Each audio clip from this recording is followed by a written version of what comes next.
Так, гайс, у меня к вам серьезный разговор. Ответьте мне, пожалуйста, на вопрос. Почему в предложении «Minun pitää ostaa auto» мне нужно купить машину? Auto без окончания. Но «Minä tarvitsen auton» там будет окончание «an», хотя по смыслу это же то же самое. Мне нужна машина. А если я говорю в отрицание «Minun ei tarvitse ostaa autoa» или «Minä en tarvitse autoa», там почему-то «autoa» вообще в партитиве. В чем прикол? Это связано с группой правил. Вот 5-е видео в серии, посвященной конструкциям долженствования, когда вам что-то нужно, надо, вы в чем-то нуждаетесь.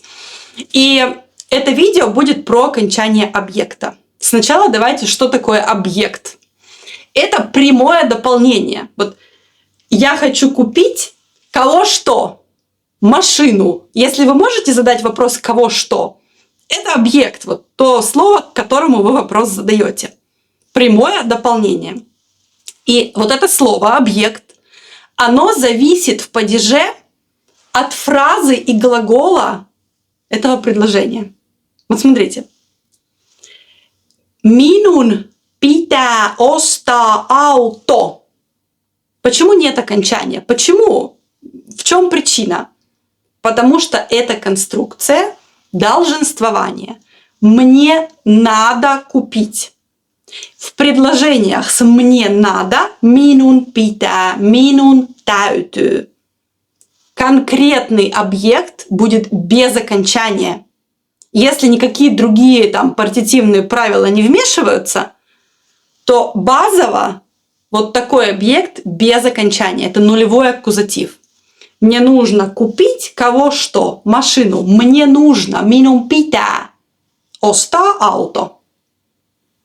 Но если вы используете конструкцию minä tarvitsen, я нуждаюсь в машине, мне нужна машина, не minun pitää, а minä tarvitsen, то здесь это правило не будет работать, потому что конструкция уже не безличная, а глагол там меняется по лицам.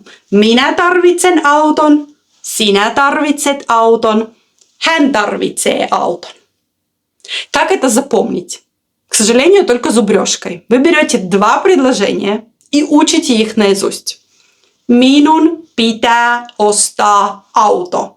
Это первое. Мне надо купить машину. Вы заучиваете все грамматические формы этой фразы. И из этого предложения потом вы достанете правило. Ага, если minun pitää, то машина без окончания. Второе предложение, которое вы учите наизусть. Minä tarvitsen auton. Мне нужна машина. Я нуждаюсь в машине. Minä tarvitsen auton. Это не безличная конструкция. И в ней машина будет с окончанием «an». Аж вспотела, пока объясняла. И когда будет партитив. То есть, получается, 2 предложения утвердительных вы выучили. Ну и 2 отрицательных, как бы пара для этих утвердительных. В отрицательном предложении объект, который зависит от отрицательного глагола, глагола в отрицании, окей, он будет в партитиве. Minun ei tarvitse ostaa, мне не нужно покупать autoa, машины, потому что отрицание. Не нужно покупать. Ei tarvitse ostaa autoa. Или я не нуждаюсь в машине. Minä en tarvitse autoa. Тоже партитив, потому что отрицание. То есть 3 варианта. 3 варианта окончания объекта. Окончание «an», нулевое окончание и партитив. 3 варианта. И как вы выбираете? Заучиванием примеров. Потому что правила, да, вы тоже можете их выучить, но они не так хорошо держатся в голове, как примеры. Minun pitää ostaa auto. Хорошо. Minä tarvitsen auton. Minun ei tarvitse ostaa autoa. Minä en tarvitse autoa. Я думаю, что 4 предложения вы точно сможете выучить. И тогда это правило у вас будет уже железно зафиксировано в этих фразах. Спасибо вам за то, что вы целых 5 видео посмотрели и теперь хорошо разбираетесь в теме конструкции долженствования. Мой-мой!